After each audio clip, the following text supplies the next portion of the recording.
মুকং করতি বাচলং পঙ্গুং লঙ্ঘায়তি গিরিমিজৎ কৃপাতমেহং বন্দে পরমানন্দ মাধবম পরমানন্দ মাধবম পরমানন্দ মাধবম। হে পরম কারুণিক, হে পরম পিতা পরমেশ্বর প্রভু, তোমার আতুল শ্রীপাদ পদ্মে জানাই আমার ভক্তিপূর্ণ প্রণাম। প্রণাম জানাই জগৎ লীলাদিনী শক্তি শ্রী শ্রী বড়মার আতুল শ্রীপাদ পদ্মে প্রণাম জানাই। পিতৃদেব শ্রী শ্রী বরদার আতুল শ্রীপাদ পদ্মে প্রণাম জানাই। বর্তমান আচার্য দেবের আতুল শ্রীপাদ পদ্মে প্রণাম জানাই। গুরু পরিবারের সমস্ত গুরুজনদের আতুল শ্রীপাদ পদ্মে। এই মহতি অনলাইন সৎসঙ্গে উপস্থিত আছেন শ্রী শ্রী ঠাকুরের পুত পাঞ্জাধারী কর্মীগণ যাজক চৌৎকথা সভাপতি ঋত্বিক প্রতিঋত্বিক।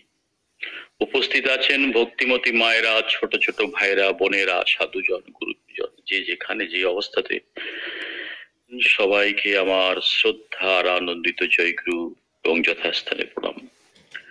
ঠাকুরের সম্বন্ধে কিছু বলা এটা অত্যন্ত কঠিন ব্যাপার। কেন বলছি জানেন?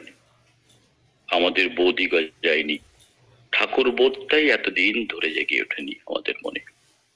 বর্তমান আচার্য দেবের বিভিন্ন দিশা নির্দেশ এবং তিনি যেভাবে আমাদেরকে চালিত করছেন, তার দুটো ঘটনা দিয়ে আমি আজকে সৎসঙ্গ এই আলোচনাটা বা পৃষ্ঠপোষকতা শুরু করছি। একটি মা এসে নিবেদন করলেন, আগে আমি পূজনীয় অবিন্দার কাছ থেকে দীক্ষা নিতে চাই। পূজনীয় অবিন্দা অত্যন্ত ব্যস্ত বিভিন্ন কাজে, তার পক্ষে দীক্ষা দেওয়াটা সম্ভব হচ্ছে না। এটা কিন্তু পোস্টে এসছে, সেখান থেকেই আমার সাবজেক্টটা নেওয়ার জন্যই এই কথাটা আমি প্রথমে বললাম। আচার্যদেব হেসে একটু বললেন, আপনি আনন্দবাজারে প্রসাদ নিয়েছেন? বলে হ্যাঁ, প্রসাদ নিয়েছি। যিনি আপনাকে প্রসাদ বিতরণ করেছিলেন তার নামটা কি জানেন? বলেন না। আপনি কি কাউকে বলেছিলেন যে ওই লোকটার কাছ থেকে আমি প্রসাদ নেব, আনন্দবাজারের প্রসাদ, অন্য কারো কাছ থেকে আমি নেব না? বললেন তা বলিনি। তা আপনি কাউকে কিছু না বলেই আনন্দবাজারের প্রসাদটা গ্রহণ করলেন। কোথায়? নামটা না জেনে, কে দেবে, কে খাওয়াবে, কিছুই জানেন না আপনি, কিন্তু আনন্দবাজারের প্রসাদটা গ্রহণ করলেন। তেমনি আমরা যখন ঠাকুরের এই দীক্ষা সৎনাম গ্রহণ করি, কে দেবেন না দেবেন সেটা কিন্তু বড় কথা নয়। আপনি যে কোনো মাধ্যম থেকে, যার কাছ থেকেই হোক, যেমন আনন্দবাজারের প্রসাদে আপনি জানতে চাননি, ঠাকুরের দীক্ষা আপনি যে কোনো কারো কাছ থেকে নিতে পারেন। মাটি যথা নির্দেশে, আচার্যদেবের নির্দেশে তিনি যার মাধ্যম থেকে দীক্ষার কথা বললেন, সেখান থেকে তিনি দীক্ষা নিলেন। প্রশ্নটা হচ্ছে যে আমরা চুজি কেন, আমরা চয়ন করছি কেন যে আমরা আচার্যদেবের কাছ থেকে দীক্ষা নেবো, এর কাছ থেকে দীক্ষা নেবো? তার একটাই উদ্দেশ্য হচ্ছে যে আমি সবাইকে যেন বলতে পারি, দেখো আমি স্বয়ং বর্তমান আচার্যদেবের মাধ্যমে দীক্ষা পেয়েছি। এবং বর্তমানে তিনি তো দীক্ষা ওই পরিক্রমাতে ছিলেন, তখন বহু লোকের দীক্ষা তিনি দিয়েছেন বর্তমান আচার্যদেব। সেই দীক্ষা অনেকেই গর্বস্বরে বলেন, সেটা একটু গর্বের বিষয় অবশ্যই, কিন্তু শ্রী ঠাকুর বললেন যেই দিক না কেন, দীক্ষা তো আমি দিই। আচার্যদেব সে কথাটা বললেন, দীক্ষা আমি দিলেও ঠাকুরই দীক্ষা দেন, আমার মাধ্যম থেকে ঠাকুর দীক্ষা দেন। এই যে একটা ছোট্ট প্রশ্ন, এই যে একটা ভাবনা মনের মধ্যে আমাদের কিন্তু থেকেই যায়। শুধু তাই নয়, অনেকের অদ্ভুত অদ্ভুত প্রশ্ন কিন্তু মনে জাগে। কিন্তু তার আগে আর একটি ঘটনা বলে আমি আমার প্রসঙ্গটা টেনে যাব। আমরা আচার্যদেবের কাছে উৎসবের পারমিশনের জন্য বসে আছি বেশ অনেকজন। তিনি আমাদের সাথে কথা বলার ফাঁকে ফাঁকে ওখান থেকে যে দাদারা নিবেদন করেন, অমুদা হোক ইয়ে হোক, তারা কিন্তু বিভিন্ন ধরনের নিবেদন করে চলেছেন, তার জবাব তিনি ফাঁকে ফাঁকে দিয়ে চলেছেন। এমত অবস্থায় একটি দাদা তার একটা যুবতী মেয়েকে নিয়ে এসে দাঁড়িয়েছেন। এখান থেকে নিবেদন হচ্ছে যে এই দাদাটি এই মেয়েটির বিয়ে দিতে চায়, কিন্তু মেয়েটি বিয়ে করতে চাইছে না।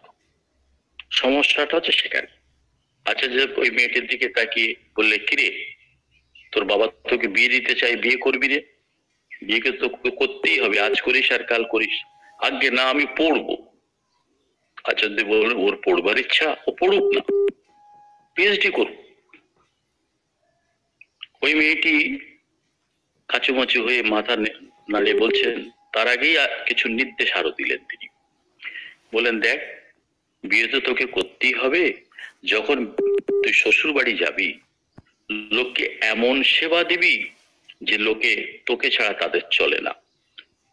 একটা শুজ খুঁজতে গেলে, একটা জুতো খুলতে গেলে, একটা রুমাল খুঁজতে গেলে যেন তোকে ডাক পড়ে।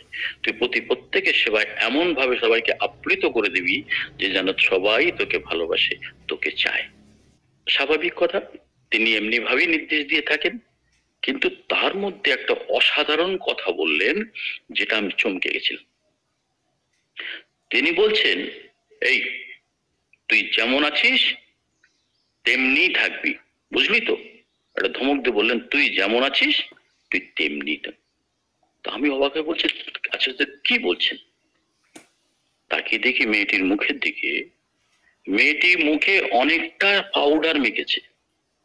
কেননা আমাদের সেই যুবতী মাটি, তার গায়ের রং শ্যাম বর্ণ, কালো, অনেকটাই কালো। তাই যাতে আচার্য দেবের সামনে আসবেন, এত লোকের সামনে কথা বলবেন, নিবেদন করবে, আমাকে যেন একটু ভালো দেখায়, পরিষ্কার দেখায়, আমি যে কালো এটা যেন না দেখায়। সেইটাকে, এই কালোটাকে ঢাকবার জন্য মেয়েটি অনেকটা পাউডার মেখে এসছেন। তিনি বলছে, এই তুই যেমন আছিস তেমনি থাকবি, বুঝলি তো? আজ্ঞে। এটা কি তিনি শুধু মেয়েটা কি বললেন না, আমরা যারা তার ওই পরিবৃত্তির মধ্যে, তার আবেশের মধ্যে, তার এম্বিয়েন্সে, পরিবেশের মধ্যে যারা ছিলাম, তিনি কিন্তু সবাইকে এই কথাটা বললেন। কথাটা কি অসাধারণ কথা, চিন্তা করুন। তিনি বলছেন, তুই যেমন তেমনি থাকবি। ব্যাপক কথা।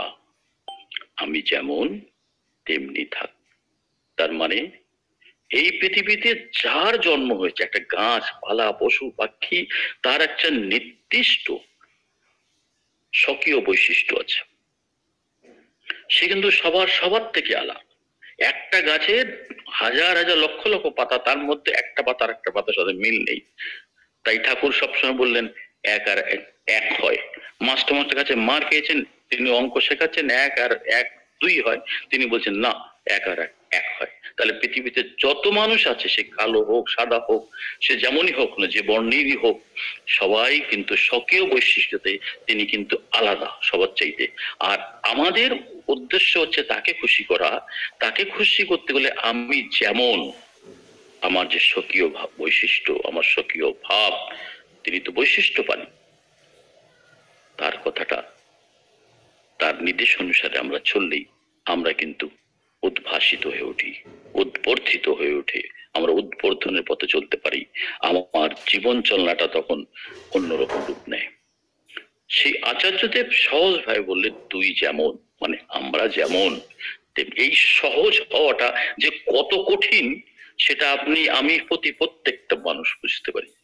একটা ছোট্ট শিশু করে কান্না করছে, সে, তার রং কেমন, সে দেখতে কেমন, কিচ্ছু ব্যাপার নেই। সে দেখতে কদাকার হোক, কালো হোক, সে কিন্তু কান্না করছে। সহজ ভাবে তার পেটে খিদে পেয়েছে, সে কান্না করছে, মা আমাকে খেতে দাও। তার মার কিন্তু কোনো ভেদাভেদ জ্ঞান নেই। সে সে কালো হোক, সাদা হোক, দেখতে ভালো হোক, রোগাক্রান্ত হোক, বা অপঙ্গ হোক, বিকলাঙ্গ হোক, মা কিন্তু তার স্নেহের, ভালোবাসার এতটুকু ত্রুটি রাখেন না। আচার্যদেব বুঝাতে চাইলেন, এই পরম পিতা পরমেশ্বর প্রভু মালিক, তিনি প্রত্যেকটা মানুষকে, প্রত্যেকটা জীব জন্তুকে, সবাইকে ভালোবাসেন, যেহেতু তিনি সবার পিতা, আমার পিতা, আপনার পিতা, সবার পিতা।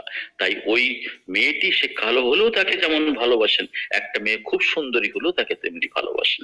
তাহলে ওই গায়ের রঙের কোনো প্রবলেম নেই। যখন তার কাছে যাওয়া হচ্ছে, আগে এই ছেলেটাকে বিয়ে দিতে চাই, বাবা মা যে বলছেন, ছেলেকে জিজ্ঞেস করে, কে কেমন মেয়ে বিয়ে করবি? এসে বলছেন, দেখ, বিউটিফুল মেয়ে বিয়ে করবি কি ডিউটিফুল মেয়ে বিয়ে করবি? আস্তে আস্তে সবাই আমরা খুব তার কথাগুলো আমরা খুব মজাও নিই মাঝে মাঝে। বলছেন, তুই বিউটিফুল মানে সুন্দরী মেয়ে বিয়ে করবি কি ডিউটিফুল মেয়ে বিয়ে করবি? বুঝলি তো, ডিউটিফুল মেয়ে বিয়ে করবি, সুন্দরী বউর দিকে বিয়ে করলে কিন্তু বিপদে পড়তে পারে। এ কথাও তিনি ইশারা মাঝে মাঝে বলছেন। এই যে কথাগুলো আমাদের জীবন চলনার নেহাত একটা এমন প্রয়োজনীয় জিনিস যেগুলো আমরা কিন্তু অবহেলা করি। সেখানে আমাদের কি ঢোকে? কপটতা। আমি যেমনটা নই তার চেয়ে অন্যটা পোজিং করে আমি দেখাতে চাই। ঠাকুর বললেন কপটসায়ের কথার সাথে চলনার সাথে কোনো মিল নেই। যিনি কপট তিনি কোনোদিন ঈশ্বর প্রাপ্তি করতে পারবেন না, তাই কপট হয়ে না বলেছেন। তাহলে আমরা কিন্তু ওই মেয়েটি কিন্তু কপটতা করছে। কিভাবে কপটতা করছে? ও মুখের রং কালো, কিন্তু সে পাউডার মেখে নিজেকে ওইভাবে দেখাতে চেষ্টা করছে। এখন চিন্তা করুন, কার একটা লিঙ্ক খোলা আছে, এই জওয়াহরলাল নেহরু অনেক উঁচু লম্বা ছিলেন, সেখানে লাল বাহাদুর শাস্ত্রী খুব বেটো, আর তিনি হাই হিল যুক্ত পরে উঁচু হওয়ার মানে লম্বা হওয়ার প্রচেষ্টা করতেন।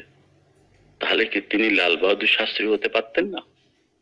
মানুষের কাছে প্রশ্ন চিহ্ন হতেন তিনি। দেখো, নিজে বেটো, তাই তিনি নিজেকে লম্বা দেখানোর জন্য একটা হাই হিল করা জুতো পরেছেন। আমরা কিন্তু ওই হাই হিল জুতো পরে নিজেকে আমরা কিন্তু অন্যের সাথে তুলনামূলক ভাবে তার মতো হতে চাইছি, মানে বেসিক্যালি আমরা বাদরের জাত। বাদর মানে কি?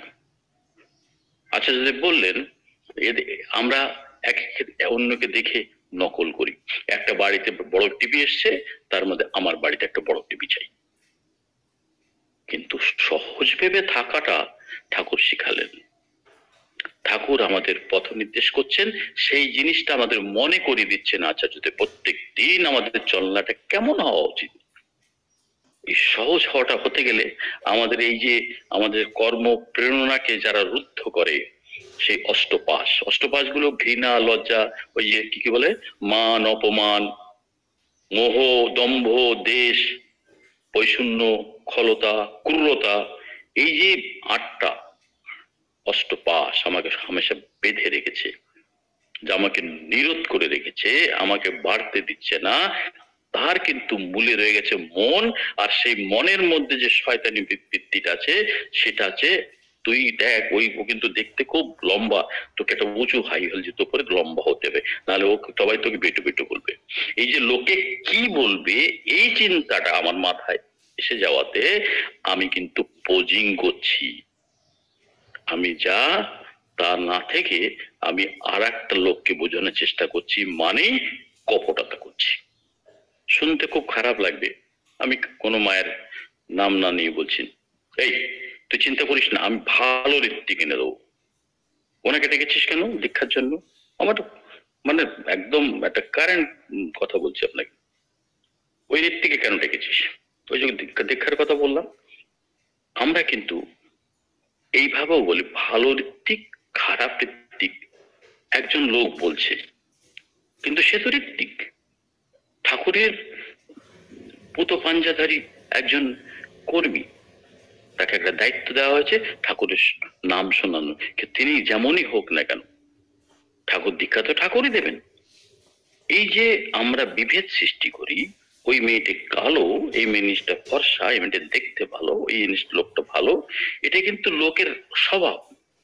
কিন্তু তোমাকে কেউ চোর বলুক, তাতে তোমার, তুমি তোমার মতো থাকবে। তাই আচার্য বললেন, তুই যেমন ঠিক তেমনি থাকবি, তোর মধ্যে বিকৃতি আসবে কেন? তোকে যখন কেউ খারাপ বললো, তখন তুই নিজে মুহ্যমান হয়ে পড়ছিস কেন, যে আমাকে এরকম বলেছে বলে। আমাদের তিনি ছোট্ট ছোট্ট করে পরিবেশের মধ্যে থেকে উদাহরণ দিয়ে দিয়ে হাত ধরে ঠাকুরের পথে নিয়ে যাওয়ার চেষ্টা করছেন।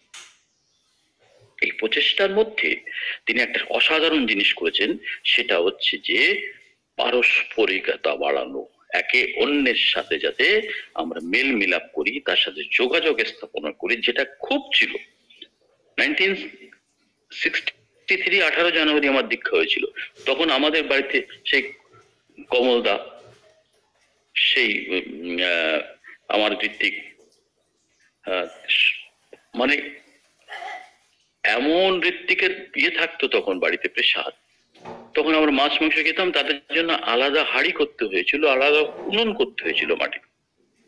তারা এসে বেশ কয়েকদিন করে থাকতেন, একদিন দুদিন না। আমাদের কিভাবে প্রার্থনা করতে হবে, কিভাবে ঠাকুর চলনা হবে, সেগুলো হাতে নাতে করে শিখিয়ে দিতেন, এবং মায়েদের কিভাবে ভালো নিরামিষ রান্না করে তাও শিখিয়ে দিতেন। এখন তার তো হয় না। আমরা একটু কমার্শিয়াল হয়ে গেছি, ফলে আমরা একদিনের জন্য তার সাথে যোগাযোগ দাদা জয়গুরু দিয়ে পালান দিচ্ছি। সেই জায়গাটায় তিনি বলছেন যে আমাদের যে একটা এক প্রাণতা, মমত্ব, একজনের পারস্পরিকতা, ভালোবাসার যে লেনদেনটা, এটা যেন তিনি দেখতে পেয়েছেন একটু তার মধ্যে খামতি এসে গেছে। সেই জায়গাটা তিনি হাত দিয়েছেন, বলছেন যে শুধু দীক্ষা করা হলে হবে না, দীক্ষা করে দীক্ষাত্তর যাজন যেটা, সেটা যেন ঠিক থাকে। তার জন্য কি ডিপি ওয়ার্স, আর ডিপি ওয়ার্স এর ঘটনার তো শেষ নাই। এমন এমন ঘটনা ঘটছে যা লোকে মানে যা যা কোশ্চেন করছে, যা করছে, এবং তারা কিন্তু রীতিমতো অনেক সময় আমাদের দেখে দরজা বন্ধ করে দিচ্ছে। কেন বলতে এই যাবো, এখন বিরক্ত করবে রে, দুপুরবেলা খাবো, খেয়ে দিয়ে ঘুমাবো, একটু বিশ্রাম করবো, এই সময় এসে এই বিরক্তি করছে। তো আমাদের কিন্তু তাই থেমে থাকলে চলবে না। আমরা কিন্তু সব ঠাকুরের বাণীটার বলছি, সব প্রবৃত্তিরত থাকে ইষ্ট কার্য লয়ে, সেই সন্ন্যাসী সেই তো যোগী, কাল নত যার ভয়ে। আমরা আমাদের সমস্ত প্রবৃত্তি দিয়ে ঠাকুরের কাজ করব, তার নির্দেশটাকে কঠিন ভাবে পরিপালন করতে হবে আমাদের। সেখানে এতটুকু ফাঁক রাখলে চলবে না। আর ওই ফাঁক মানে ফাঁকা। প্রণামের কথা বললে দেখবেন একটা জিনিস, আমরা অনেক সময় রাস্তায় চলতে চলতে যেমন সেলুট করে না, মা দুর্গা, মা কালীর একটা মন্দির দেখলাম, মোটরসাইকেল যাচ্ছি, থামিনি কিন্তু, দূর থেকে মাথার একটু যেমন মাছি তাড়ায় তেমনি করে দিয়ে প্রণাম করে বেরিয়ে গেলাম। ওখানে কিন্তু একটা ফাঁক থেকে গেল। আমাকে যদি মাকে শ্রদ্ধা জানাতেই হয় মন্দিরে যেয়ে, তাহলে তার সামনে মোটরসাইকেলটা থামিয়ে গড় হয়ে তাকে প্রণাম করতে হবে। এই যে ফাঁকাটা, তার আদেশটাকে কোনো মতে মানে এহেন তেহেন করে ই করলে চলবে না। আমাদের চলনাটাকে ঠিক আমার আমার আমার যা আছে, আমি আমার ভালো মন্দটা যা আছে তাই নিয়ে তাকে আগে এগিয়ে যাব। এই চলাটা অবাধ থাকবে। তার নির্দেশ অনুসারে প্রত্যেক দিন উষায় নিশায় মন্ত্র সাধন করব, আর প্রতিদিন লোকের কাছে যে তার গুণগান গেয়ে বেড়াবো। সেই নারদের মতো প্রত্যেকটা ঘরে ঘরে যেয়ে সেই একতারা বাজিয়ে বাজিয়ে সে গোবিন্দের নাম, সেই বিষ্ণুর নাম তিনি প্রচার করে বেড়াতেন। আমাদের সেই একই অবস্থা, দল বেঁধে বেঁধে প্রত্যেক দিন মানুষের ঘরে যাওয়া, প্রত্যেক দিন তার সুখ দুঃখের কথা বলা, ইষ্টভীতির কথা বলা নয়। দাদা আপনি পয়সাটা দিয়েছেন, আমি কি চান্দা উঠাতে গেছি কারো বাড়িতে, সেই লোকটাকে ইষ্টমুখী যাতে করা যায়, সেই লোকটা যাতে ঠাকুর চলনায় সে একেবারে নিজেকে নিয়ে চলতে পারে, তার পরিবারটা ঠাকুরমুখী হয়ে চলে, তার প্রচেষ্টা করা। দেখবেন ঠাকুরমুখী হলে সে ইষ্টভীতি করবে, সবকিছু করবে, তখন বারবার যে তাকে ওই ইষ্টভীতিটার কথা বলতে হবে না, তিনি নিজেই করবেন। আমাদের একটাই দায়িত্ব, প্রত্যেকটা মানুষকে তার শ্রীচরণে দেওয়া, যাতে সে ইষ্টমুখী হয়ে চলে।